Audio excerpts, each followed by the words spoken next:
if you can see, I don't see the devil around every corner, but I know this, that he wouldn't want to destroy you because that's one and done.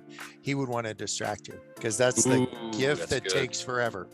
It doesn't take a long time. It just continues to take from you and take from you. You'll end up settling for being in proximity to the people you love rather than actually being present because you're distracted.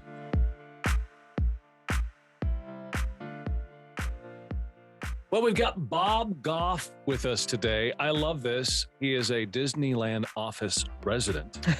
I want that. Yeah. Unfortunately, the interview we had to see, he didn't actually go into that, but I would love to know what that means. He's a recovering lawyer. Isn't that funny? New York Times bestselling author, has written several books, and we get to talk to him about his new book. It's called Undistracted, Capturing Your Purpose, Rediscover Your Joy. Hello. Yeah. We're so excited to talk to you. I'm a fan. Well, I'm glad we're in this together. It's worldwide. Family, friends. We're so distractible. Yes, exactly. Oh, yeah, me too. I was actually sitting in my house and I decided, tomorrow morning, I'm going to wake up early and watch the sunrise.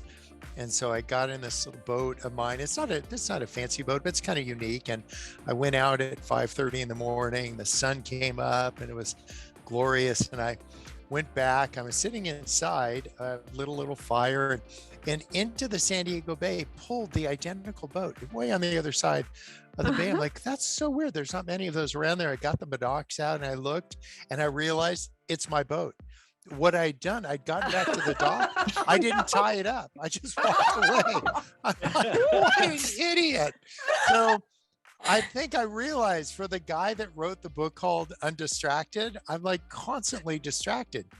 Even when I'm thinking about it, I get distracted. And so what I'm hoping is that you write the book that you need.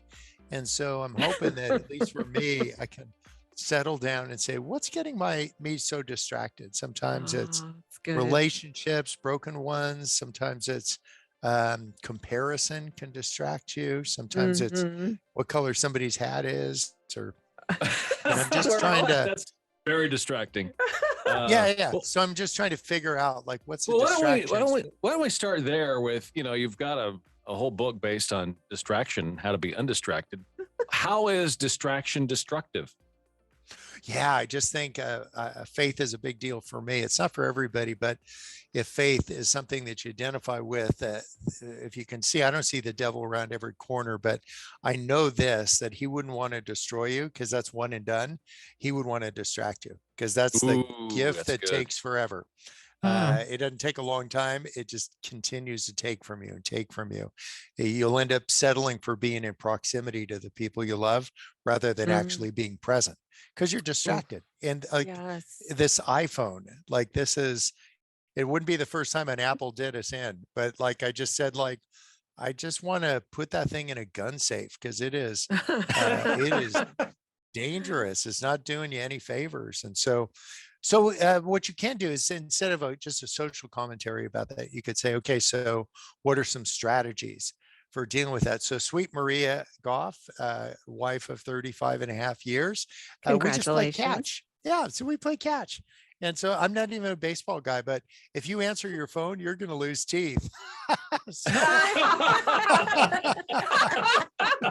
So maybe you could say, where are you prone to distraction? And then what would be either a habit or a practice or something fun, something short of just beating yourself up again, because that self-flagellation, that becomes a distraction too. That you're just always whomping on yourself about you're not this, or you're too prideful, or you're not whatever enough. And I just want to kind of understand, the genesis of this. Like, what's the problem here? And so you could think of a story you made up. Maybe 8-year-old Bobby Goff makes up a story, and the story is that everyone will abandon me. It's not true, of course, but you have some stuff happens in each of our lives, and we make up a story because you don't have the emotional tools to deal with it. And then what you do then later is you make up rules to support the story you made up. So the rule I made up is don't go deep with anybody. Because why? Because the story, everybody's going to abandon me. And it isn't true. But then the rule that was actually scaffolding for your fragile little life at 8 then becomes actually at 20, you realize, oh my gosh, I have no friends. And the reason, because you made a rule, and this scaffolding now became kind of prison walls for you. Like it ended up kind of pinning you in instead of keeping everybody else out. And so then you have behaviors. And so I decided early on, the way to keep people at bay, not go deep with them, is just be funny. So if I'm just funny, it's not fake. I'm an optimistic, happy guy. But then I was using being funny as a substitute for going deep, right? So I was always snorkeling and never shipwreck diving. And so all the best relationships would be not in the top 3 feet. But so to just see it, so you can understand it, so you can fix it. And if faith, again, guides your steps, you could say, I can't bring it to Jesus to fix if I don't understand what it is, right? That idea of like, be anxious for nothing, but make these requests known. But if you just say like, I'm really uptight, Jesus fixed that. I would say, let's do some spelunking. Let's go into that cave and figure out what's pressing all the buttons. Brene Brown famously said, these people that are pressing your buttons, they know where they are because they installed them. True. So, wow. A little bit of self-introspection, and then just say, what was the story, what's the rule, and then what's the behavior? And then if you could figure out what's connected to what, then you could actually be like Pinocchio. He wanted to be a real boy. And so he had to get through some steps. He'd have to, for number one, he had to stop giving everybody the strings. Just say like, yes. True. Yeah. Yes. So anyway, it's been a really interesting adventure for me. I'm still learning. I'm not teaching, I'm learning. You know why I gravitated to this book immediately is because of your subtitle, Capture Your Purpose. I mean, doesn't everybody struggle with what is my purpose? Why am I here? And rediscover your joy. Joy is like my favorite word. Yeah, I agree. Like if you lose your keys to your car, you always think like, where did I see them last? It would be really fair. So if you've lost your joy, to just think back to, where was I? When was the last time I was really feeling joyful? If you're feeling hemmed in by your circumstances, when was the last time that you experienced more accessible? Maybe it's still there and always has been, but I was able to access it. And so I would just follow that trail of breadcrumbs, but you can't do it if you're going Mach 5 and your hair's on fire all the time. So activity, for some of us, I'm one of them, is like the drug of choice. Just stay busy and you don't have to think about it. And so like, I make coffee nervous. I'm like, go. So what I'm trying to do is just slow the cadence down a little bit and then have something you're aiming for. Did you know this, that if we went to the Gobi Desert and we started walking across it and there's no visual references, that we would eventually make a circle to the left or to the right? And the reason is because one leg of ours is usually longer than the other and our strides are different.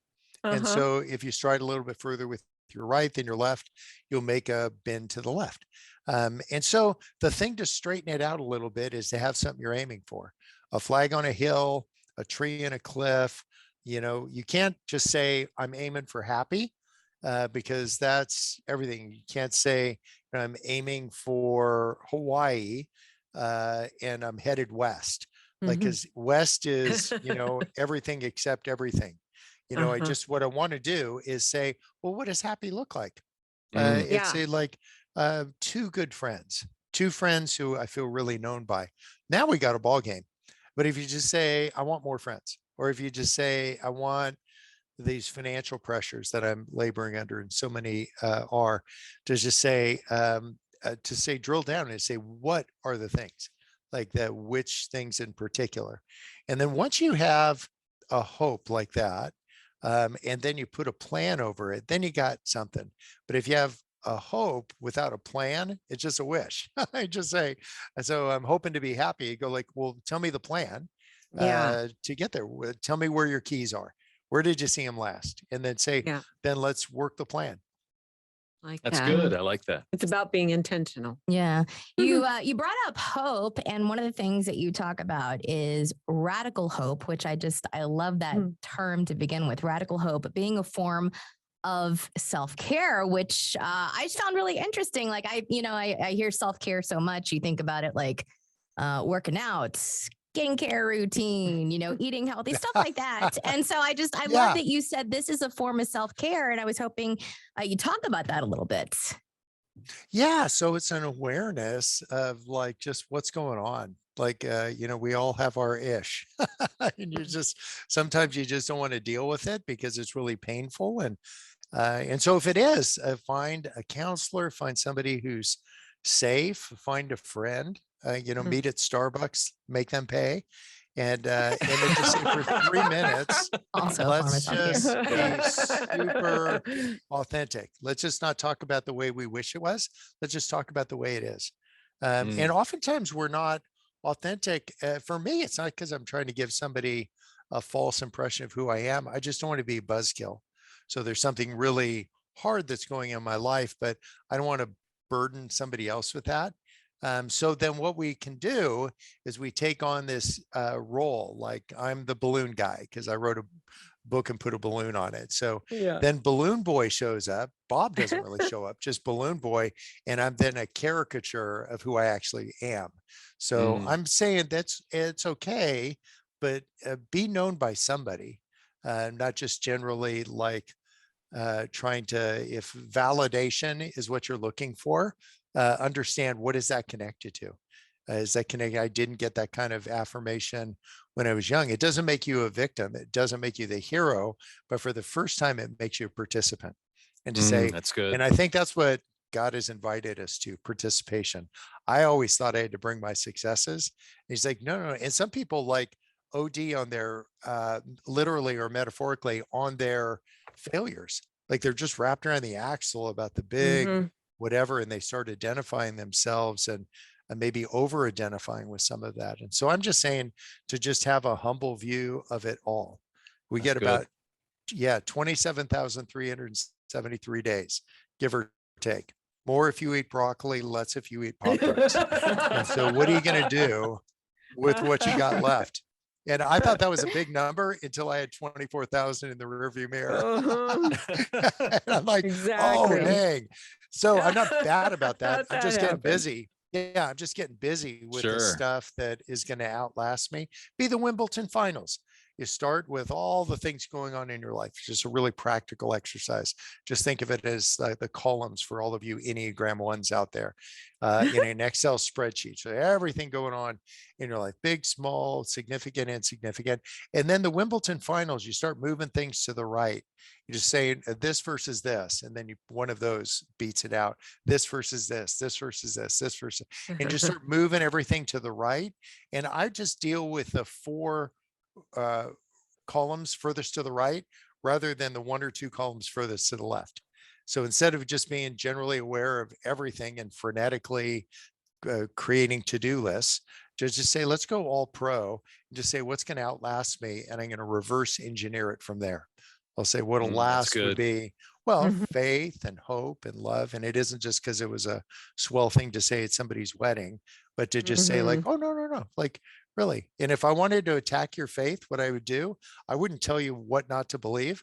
I'd make you distracted. If I wanted to attack your hope, what I would do is I'd make you confused about what your hope is. I would not have you make a plan. I would just have you hope for a bunch of stuff and never have a plan of how to get there. And then with love, I distort it. I would be this bastardization of friendship called networking. I would be friends with an agenda, always having an agenda. And I indeed have an agenda. I just have an agenda for me. I don't have an agenda for you. My agenda for me, show up, be authentic, be vulnerable. That's my agenda. That's the beginning, the middle, and the end. And so I think if we could do that, if I was the bad guy in this, if it was all forms of darkness, I would attack the 3 things God said are the only things that are going to last. I'd attack faith, I'd attack hope, and I'd attack love. That's good. You said there are 3 ways to joy. What are those ways? And what are you talking about? I'll just tell you, yeah, a couple things. Yeah, it's not like a roadmap. I don't think God, at least in my experience, we don't get the destination. We just get a direction that we can move in. To say it's the direction towards vulnerability and authenticity and self-awareness. It's just like understand like who you are and where you are, what you want. Vet some of those things to say, hey, why do I want that? Because if you want applause, join the circus. If you want Jesus, find hungry people, thirsty people, sick people, strange people, naked people, and people in jail. That wasn't like me. That's Matthew 25. It's like, if you meet them, you met me. And I don't understand why that would be, but I teach at San Quentin and I've met about every 3 weeks. I'm with the same guys. And I'm telling you, I've met, I feel like I've learned so much from them because everything else has been kind of stripped away. And they're trying to get like kind of living more authentic lives in there than my complicated one, because they don't care what it looks like. They don't care what. True. And some of them will, they got a parole hearing, but it's in 30 years. Sure. Right. That's good. Right. That's good. You captured my attention. Family Life Radio is based out west in Arizona, and you put a story in here about looking up and missing something really important down around your feet. Oh yeah. Yeah. We were doing so I don't know if I'm supposed to say that, but it was for this TV channel that had launched recently. And so they said they want to do a show out there. They said, will you jump on this thing and do it? And I'm like, sure, whatever. And so there was going to be this culminating scene, and we've got this 60-foot tall water tower out at this retreat center we've got called the Oaks, and they had all these helium balloons. They said, we want you to take them to the top of this, and we're going to have drones and camera people and all that, and then you let them go, and that's the big ending shot. So it sounded like fun because there was balloons involved. So I'm like, I'm in. And I got to the bottom of this water tower, and there's these wee little like rebar handles going up, and the wind was blowing. We have these Santa Ana blends that'll blow like 40, 50 miles an hour. I mean, it was really going. And so I was thinking, how can I get myself up this thing? And if I fell, could I just land on the balloons and cushion the fall? And I was planning out all my moves to left and right. And I bet after a solid 5 minutes of looking up, something caught my eye, and I saw there's a coiled rattlesnake at my feet. Whoa! Is that awesome? Now, I wish the end of that story is that it had bit me in the calf and I sucked the venom in this power yoga move from my own calf, but it slithered away, and I like had messed myself a bit. And so, but I realized like sometimes we can be distracted by making all these plans. You just get, if you've ever been on a committee that doesn't do anything, it's just planning and planning and planning and planning and planning. And I think I do my best plans on an airplane, whatever I can write on the back of a barf bag on the way. That's where I take all my notes. Like if you can, You can see why that captured my attention. I was like, wait a minute. Oh, goodness. All right. Speaking of planning, I'm looking at Sally right now. You said something that I found interesting because she loves these. Lists are for rookies. We love each other. We really do. Yes. But I thought lists are for rookies. Yeah. What does that mean? Sally loves her list. I'm kind of back to the Wimbledon Finals. That's like first and second column stuff.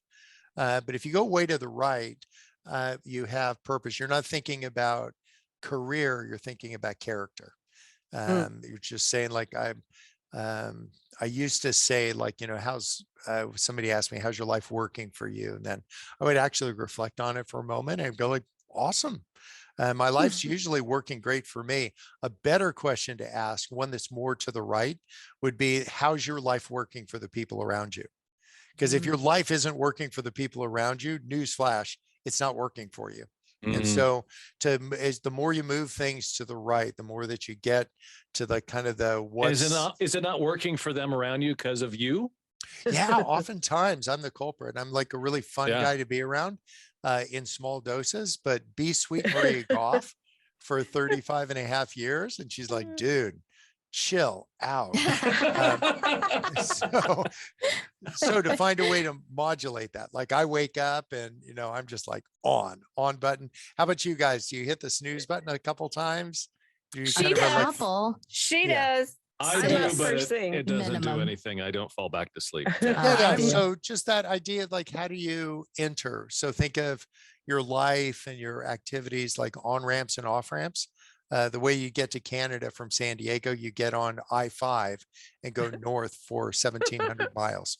That's it. No left turns, no right turns. Now that would be a long ride. So what you do is you take an off ramp and you just say like, you can just like rest up, get something to eat, kind of think about people that always have their bow strung tight. When you go to shoot the arrow, the bow will break. It just gets brittle. Mhm. And so what I think about for Maria, some of the wisdom she's given me is to unstring the bow, take the off ramp. You'll find an on ramp. Don't worry about it. You haven't lost your way. You're just getting off and you're chilling out. And so to that point of finding the break from some of the tasks that you've been doing, sometimes the reason I'm throwing to-do lists under the bus is I'd rather get to the higher stuff, things that are higher values. Do this exercise with somebody that you like a lot. Just do a double blind. In other words, say, write on 7 cards, high values. Like you could say timeliness or cleanliness or, you know, thoughtfulness, gifts, anyway, but think of things that are high values for you. Write down the same 7 things on both sets of cards and then double blind. In other words, you're not looking at what the other person is doing, rank them. What's the highest value and the lowest value? It's a great way of going Wimbledon on that. Say this one beats out that one, and then compare them to say, wow, if timeliness is your highest value and flexibility and freedom is my highest value, then we may not get along because I want to be fully present for the conversations I'm having. You could say, I want honor is a really high value for me, not to receive, but to give to people. Somebody else, if you wrote control, that might be their highest value. And it would be good to ask, so what's that connected to? So what we try to do is we try to control the stuff we don't understand, and people don't want to be controlled. I don't know. I don't, any of you like being controlled?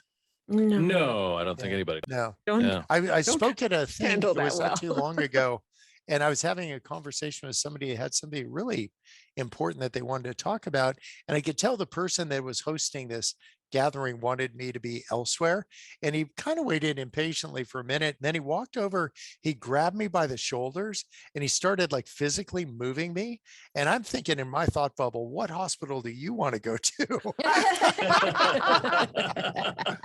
Now, had he hilarious. instead said, Bob, I think I know what you came here to do, and you could do 10 times more of that if you move 30 yards to your left, I'd be like, let's go. But instead of influencing me, he tried to control me. And immediately, so I would think whether you're a parent of children or you have friends or loved ones, just influence people. Don't try to control them. Don't try to control them through shame or manipulation or whatever. Just influence. Say, that's, you know, as Martin Luther King, I've got a dream, and he's pointing towards the horizon and he's dipping into culture and, you know, old hymns and all that. As he keeps pointing towards the horizon, people are like, let's go. So I think there's a lot of people with opinions about a lot of things. I'm a lawyer. I got an opinion about everything. 32 years as a trial lawyer, I've never lost a case. It's not because I'm an awesome lawyer. I'm an awesome picker.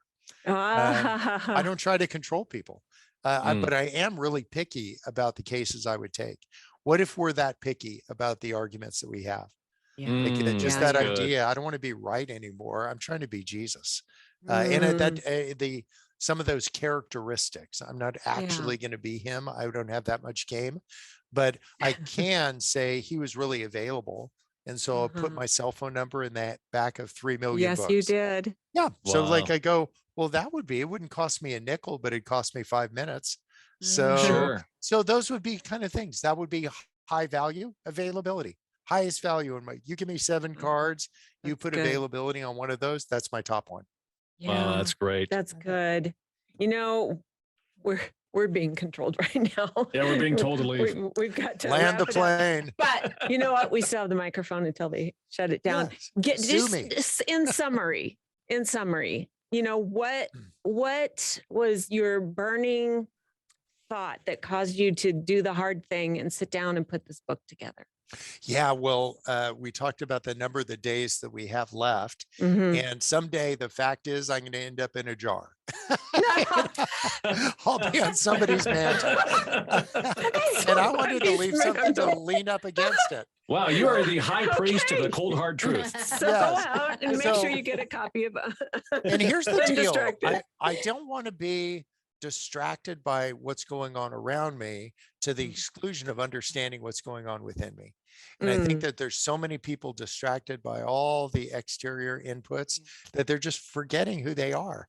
And I just want to get back to a simpler version of me. And it's just kind of like doing that Etch-a-Sketch to clear the decks for a moment, say what's actually going to outlast you, and give that the spins, give that the airtime, and maybe just tap the brakes on some of the stuff that, like having to win the argument or to be right. But what if your highest value is to be humble? Which is what if you're willing to be misunderstood? When they killed Jesus. Wow. What's a bad day for you? Yeah. So to just say Okay. so what can we do when I felt wronged? Yeah. But to say that doesn't make me a victim, but I feel like a participant now. That's good. I like that. So Misty and I have to deal with the lady who said we cackle and laugh too much. Misty, we're going to have to be humble All here. right. Well, no, I All just right. think, or perhaps she needs to get a puppy. Like I think.